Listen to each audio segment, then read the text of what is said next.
Қызылорда қаласындағы Назарбаев зияткерлік мектебінің оқушылары енді қазақ әндерімен сусындап, ата-бабаларымыздан қалған асыл мұраларды насихаттап тәрбиеленетін болады. Әр апта басында таңғы жиын кезінде мектеп қауымдастықтары шаңырақтар қазақ халқын күллі әлемге танытқан әуезді әндерді шырқап, өзгелерді рухани байытады.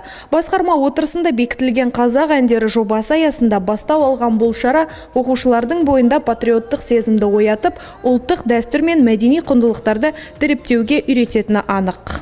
Ермек Елкезековтың «Чемпиондар» әнін орындағанда оқушылардың жүзінде еліне деген сүйіспеншілікті байқауға болады. Өйткені бұл ән сыр санлақтарының рухын сипаттайтын, спортқа деген қызығушылықты арттыратын, елімізді, жерімізді мақтан тұтуға арналған.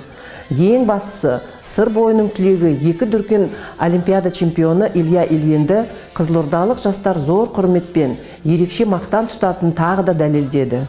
Қазақтың 100 әні жобасы аясында өткізілген тағы бір шара «Халық әні тарихымыздың айнасы» атты халық әндер кеші болды. Қазақстанның ән мұрасын жүйелендірудегі үлесі зор бағдарламада халықтың көшпелі тұрмысына тән Мариям сөзі әні, жастарды әсем сезімге бөлейтін Япырай, Дударай әні және өмір құбылыстардың барлығын арқау еткен Бір бала, Құралай, Сәулемай атты лирикалық әуендер шырқалып, көрермендердің көңілін бір серпітті.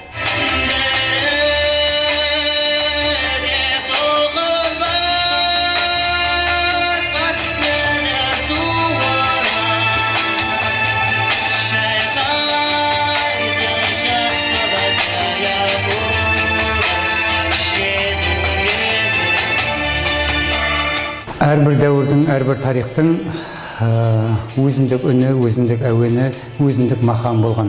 Сол сипаттарға байланысты әннің шығу тарихын сол әуендерге қарап ерте кезде біліп отырған. Қазір бүгінгі өтіп отырған кешімізде, ән кешімізде халық әндері орындалды. Осы әндерді балалар сол тарихи әуендердің нақышында орындап жақсы шықты деп ойлаймын.